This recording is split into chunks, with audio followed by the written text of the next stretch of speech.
جب کبھی تم کسی مشکل میں گھرو، کوئی پریشانی لاحق ہو، کوئی راستہ نظر نہ آ رہا ہو، تو اس طرح مانگو جیسے اصحاب کہف، ربنا آتنا من لدنک رحمتا وہیئ لنا من امرنا رشدا، یہ مانگو۔ تو ایسے ہماری قدرت کے معجزے تمہیں نظر آئیں گے اگر تم نے ڈھنگ سے مانگا، اگر تم نے اہتمام سے مانگا، سوچ سمجھ کر مانگا، تو پھر ایسے تمہیں ہماری قدرت کے اور رحمت کے ایسے معجزے نظر آئیں گے جو تمہیں عجیب لگیں گے، لیکن ہمارے لیے کوئی عجیب، جو کوئی مشکل پیش یہ مانگو۔ اب آج کل لوگ کہتے ہیں کہ بھئی اس دور کے اندر دین کے اوپر مکمل عمل کرنا جو ہے بڑا مشکل ہو گیا، ماحول خراب ہے، چاروں طرف فسق و فجور کی آگ بھڑکی ہوئی ہے، طوفان گرم ہے، جھوٹ کا، غیبت کا، بہتانوں کا، اور لوگوں کو ایذا پہنچانے کا، اور عریانی کا، فحاشی کا، بد نظری کا طوفان ہے۔ اب لوگ کہتے ہیں کہ بھئی ہم کیسے بچیں اس سے۔ بعض لوگ کہتے ہیں کہ اگر ہمیں صحابہ کرام کے زمانے میں پیدا کیا ہوتا تو ہم بھی اسی جیسے ہو جاتے، لیکن ہم تو اس 14ویں 15ویں صدی میں پیدا ہوئے ہیں اور ایسے ماحول میں پیدا ہوئے ہیں کہ جو ڈوبا ہوا ہے معصیتوں میں، گناہوں میں۔ آدمی باہر نکلے تو نگاہ کو پناہ نہیں ملتی، مجلس میں بیٹھے تو زبان کو پناہ نہیں ملتی، کان کو پناہ نہیں ملتی، کوئی نہ کوئی مسئلہ انسان کے ساتھ رہتا ہے۔ تو کہاں جائیں، کس طرح ہم اپنے آپ کو بچائیں؟ تو اللہ تعالی نے بتا دیا کہ اس طرح بچاؤ کہ ہم سے مانگو۔ کیا مانگو؟ ربنا آتنا من لدنک رحمتا وہیئ لنا من امرنا رشدا، یہ مانگو۔ یا اللہ، چاروں طرف آگ بھڑکی ہوئی ہے، معصیتوں کی، گناہوں کی، ہم شیطان اور نفس کے ہم غلام بنے ہوئے ہیں، اس سے ہم پر چھا گیا ہے، ہم پر مسلط ہو گیا ہے۔ اے اللہ، آپ ہمیں اس مصیبت سے نکال دیجئے، اور آتنا من لدنک رحمتا وہیئ لنا من امرنا رشدا۔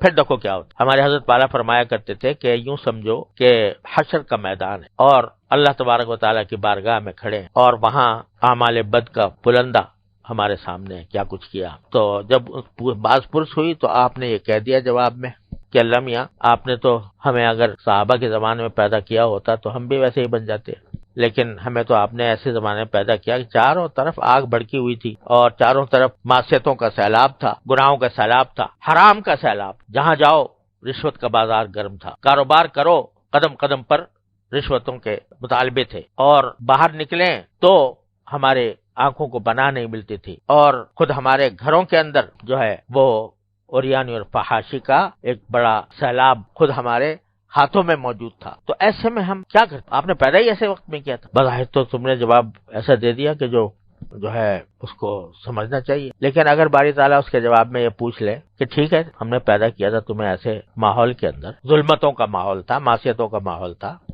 لیکن کیا کبھی ہم سے مانگا تم نے؟ کیا تم نے کبھی ہم سے مانگا کہ یا اللہ، یہ چاروں طرف یہ آگ بھڑکی ہوئی ہے، اس سے ہمیں نکال دیجئے؟ تم سے گناہ اگر چھوٹ نہیں رہا تھا تو ہم سے مانگتے نا کہ یا اللہ چھوٹ نہیں رہا، چھڑوا دیجئے، اور عزم کے ساتھ مانگتے کہ یہ چھڑوا دیجئے اور ہمیں اپنا تابع فرمان بنا لیجئے، ہمیں اتباع سنت کی توفیق عطا فرمائیے۔ یہ مانگتے نا ہم سے، مانگا کہ اگر مانگا تو بے شک تمہارا عذر جو ہے وہ ٹھیک ہے کہ ہم نے تو آپ سے مانگا بھی تھا، آپ نے دیا ہی نہیں، لیکن ہم سے مانگا کب؟ اگر مانگتے اور اگر ہم نہ بھی دیتے تو تمہارے لیے ایک عذر تھا، تمہیں پھر بھی ہم جنت میں داخل کر دیں، لیکن جب تم نے ہم سے مانگا ہی نہیں، جبکہ ہم بار بار کہہ رہے تھے کہ ان اللہ علی کل شیء قدیر، ان اللہ علی کل شیء قدیر، کوئی چیز ہم سے بعید نہیں تھی، کوئی چیز ہم سے عجیب نہیں تھی، اور پھر بھی تم نے ہم سے نہیں مانگا، تو بتاؤ اس کا کیا جواب ہے؟ تو اس سے معلوم ہوا کہ آدمی اگر کوئی گناہ چھوڑ نہیں پا رہا ہے، اپنے آپ کو مجبور سمجھ رہا ہے، مجبور حقیقتا نہیں ہوتا لیکن نفس اس کو مجبور قرار دیتا ہے، تو کم از کم اللہ تبارک و تعالیٰ سے یہ مانگتا تو رہے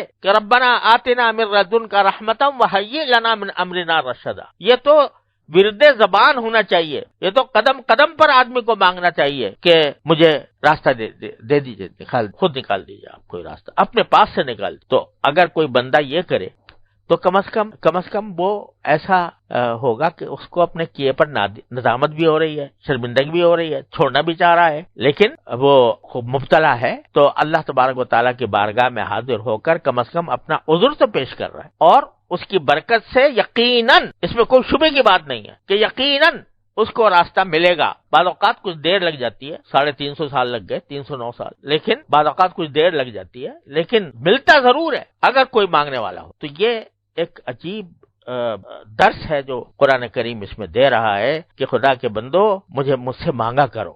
مانگنا بڑی عجیب. اور اللہ تعالیٰ نے یہ ایسا رکھا ہے، قرآن شریف اگر پڑھو تو یہ شرط ہے کہ بھئی وضو کے ساتھ ہاتھ لگاؤ، بغیر وضو کے قرآن شریف کو ہاتھ نہیں لگا سکتے. جنابت کی حالت میں پڑھ بھی نہیں سکتے. اگر حالت جنابت ہے یا عورتیں اپنی خاص حیض کی حالت میں ہیں تو تلاوت نہیں کر سکتی قرآن کریم. لیکن دعا ایسی چیز ہے، اس کے لیے کوئی شرط نہیں، نہ وضو شرط، نہ طہارت صغرا شرط، نہ طہارت کبرا شرط، نہ کوئی ایسی بات کہ جو آدمی کے میلا کچالا بیٹھا ہے اور کپڑے بھی اتارے ہوئے ہیں، یعنی اوپر کے جس کے ذریعے دوسروں کے سامنے نہیں جا سکتا، ایسا بنیان پہنے پڑا ہوا ہے، بنیان اور لنگی پہنے ہوئے، اس میں نماز پڑھنا تو مکروہ ہے. اور اس حالت میں قرآن کریم کی تلاوت بھی کراہت سے خالی نہیں. لیکن دعا ایسی چیز ہے، کہتے ہیں مانگو، چلو تم ننگے سے ہی، تم کسی حالت میں صحیح دعا مانگ لو، اس کا راستہ کھلا ہوا ہے، چوپٹ. لہذا وہ ایسی چیز ہے کہ بندہ اس کو پلے باندھے اور ایسا کچھ بن جائے کہ ہر وقت اللہ تعالیٰ سے کچھ نہ کچھ مانگ رہا ہو، چاہے دل ہی دل میں جو مسئلہ پیدا ہو گیا اس کو مانگ لے اللہ میں سے، چھوٹا ہو گیا بڑا ہو. حدیث میں رسول کریم صلی اللہ علیہ وسلم نے ارشاد فرمایا کہ اگر تمہارے جوتے کا تسمہ بھی ٹوٹ جائے تو اللہ سے مانگو. یہ کیا بات ہوئی؟ تسمہ ٹوٹ گیا تو موچی کے پاس جائیں، اسے ٹھیک کرائیں.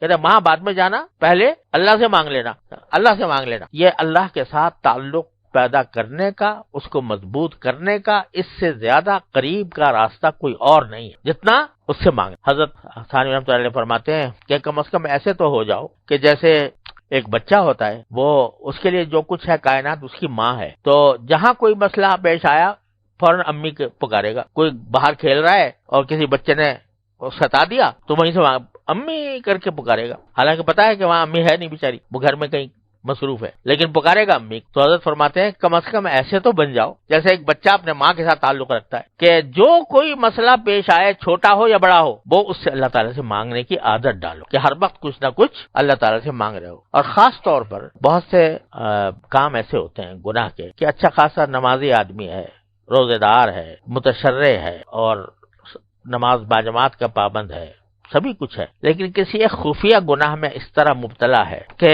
اس سے راہی نہیں ہو رہی. جانتا ہے کہ گناہ کر رہا ہوں اور پھر بھی وہ گناہ میں مبتلا ہے، چھوٹتا نہیں. کیا کرے؟ کم سے کم اتنا تو کرے کہ یہ مانگے ربنا آتنا من لدنک رحمتا وہیئ لنا من امرنا رشدا. یا اللہ مجھ سے چھڑوا دی. اللہ میں ہمارے حضرت فرمایا کرتے ہیں اللہ میاں سے اس طرح باتیں کیا کرو کہ اللہ یا تو چھڑوا دیجئے ورنہ میری پکڑ نہ کیجیے. میں نے آپ کے حوالے کر دیا اپنے آپ، یا چھڑوا دیجئے یا میری پکڑ نہ کی. تو یہ جب بندہ اتنا ربط پیدا کر لیتا ہے، تو جب باری تعالیٰ یہ دیکھتے ہیں کہ یہ بندہ بیچارہ تھا تو یعنی اپنی حد تک کوشش کر رہا تھا، لیکن نفس اس کے اوپر غالب آ گیا تھا، شیطان اس پر غالب آ گیا تھا، اس نے جو ہے اس کو مجبور کر رکھا تھا، لیکن ساتھ ہی ہمارے سے لگاؤ ضرور تھا، ہم سے تعلق تھا، ہم سے مانگتا تھا، تو اس کو محروم نہیں فرمائیں گے. حدیث میں واقعہ بیان فرمایا نبی کریم صلی اللہ علیہ وسلم نے کہ ایک شخص تھا، کفن چور تھا. کفن چور اس سے زیادہ رذیل پیشہ شاید ہی کوئی ہو کہ قبریں کھود کے مردوں کے کفن نکالتا تھا اور بیچا کرتا تھا. جب اس کے مرنے کا وقت آیا تو اس نے اپنے بیٹوں کو وصیت کی کہ دیکھو بیٹا، اگر ایسا کرنا کہ جب میں مر جاؤں تو میرے پہلے تو لاش کو آگ لگا کے جو اس کی راکھ بچے، راکھ ہو، اس راکھ کو ذرا محفوظ رکھنا یہاں تک کہ کوئی ایسا وقت آئے جس میں آندھی چل رہی ہو، بہت تیز ہوا چل رہی ہو، اس وقت لے جا کے میری اس راکھ کو سمندر کے پاس اڑا دینا کہ اس کے ذرے سارے دریا میں، سمندر میں بکھر جائے. کیوں بکھر جائے؟ کیونکہ اگر اللہ میں نے مجھے کہیں پکڑ لیا تو میرا کچھ ٹھکانہ نہیں ہوگا. اگر اللہ میاں کا بس چل گیا مجھ پر تو میرا کچھ ٹھکانہ نہیں ہوگا. لہذا ذرے کہیں پھینک دو کہیں سمندر میں، اس طرح کے وہ جمع نہ ہو سکے. اب بیوقوفی کی بات تھی پتہ ہے کہ بھائی اللہ میاں کیا وہ جمع نہیں کر سکتے اس کے ذرات. تو بظاہر تو ایک اگر دیکھا جائے تو کچھ کفر کی سی بات لگتی کہ آدمی یہ سوچے کہ اللہ میاں کو اگر اس طرح کر دوں گا تو اللہ میاں مجھے پکڑ نہیں سکیں گے. جب اللہ تعالیٰ کی حاضری ہوئی تو پوچھا کہ تم نے یہ کیا حرکت کی، یہ کیا وصیت کی تھی؟ تو کہتا خشیت کا یا اللہ آپ کے ڈر سے. تو باری تعالیٰ فرمائیں گے اس کے دل میں میری خشیت تھی، معاف فرما دیں گے، جا تجھے معاف کیا. لیکن کیوں؟ اس لیے کہ دل میں بسے ہوئے تھے اللہ میاں. اگر دل میں بسے ہوئے نہ ہوتے تو اس کو یہ ڈر بھی نہ ہوتا. لہذا اللہ تعالیٰ نے فرمایا کہ میں نے معاف کر. تو یہ دعا ایسی چیز ہے جو بار بار صبح شام چلتے پھرتے اٹھتے بیٹھتے، یا اللہ میں چل رہا ہوں، یہ لکڑی مل جائے مجھے صحیح وقت، یا اللہ میں باہر نکل رہا ہوں تو آفس کے ساتھ پہنچ جاؤں مسجد، یا اللہ مسجد میں داخل ہو رہا ہوں تو اللہ اپنے نعمت سے نماز ٹھیک طریقے سے پڑھوا دیجیے گا. باہر نکل رہا ہوں یا اللہ جو میں اپنے گھر جا رہا ہوں تو سب کو عافیت سے پاؤں, کوئی کسی کو پریشانی میں نہ دکھ. اگر گاڑی میں بیٹھے ہو تو یا اللہ مجھے منزل تک عافیت کے ساتھ پہنچا دیجیے. ٹریفک بند ہو گئی, یا اللہ کھول دی. ٹریفک جام ہے, یا اللہ کھول دی. یہ جو رٹ لگائے نا بندہ دعاؤں کی, جتنا رٹ لگائے گا اتنا ہی اللہ تعالیٰ کے ساتھ تعلق مضبوط ہوگا, اور یہ تعلق کا مضبوط ہونا ہی سب سے بڑی کام. تو بھائی جب بھی کہیں مشکل میں گھرو, چاہے وہ مشکل دنیاوی ہو یا دینی ہو, اس آیت کو اور اس دعا کو حرز جان بنا. ربنا آتنا من لدنک رحمتا وہیئ لنا من امرنا رشد. اس لیے بتایا یہ قصہ سارا اللہ تبارک و تعالی. تو اللہ تعالیٰ اپنے فضل و کرم سے ہمیں توفیق عطا فرمائے. مانگتے رہنے کی, مانگتے بن جاؤ اللہ تعالیٰ, ہر وقت کچھ نہ کچھ مانگتے رہو. پھر دیکھو کیا ہوتا ہے. ہو نہیں سکتا کہ پھر اللہ تعالیٰ ایسے آدمی کو مردود کر, ایسے آدمی کو جہنم کا ایندھن بنائے, جو ہر وقت اللہ تبارک و تعالیٰ سے رابطہ رکھے ہوئے ہے, ہر وقت اس سے تعلق رکھے ہوئے ہے, ہر وقت اس سے جو ہے ہر وقت اس سے باتیں کر رہا ہے. تو انشاءاللہ کبھی اللہ تعالیٰ مایوس نہیں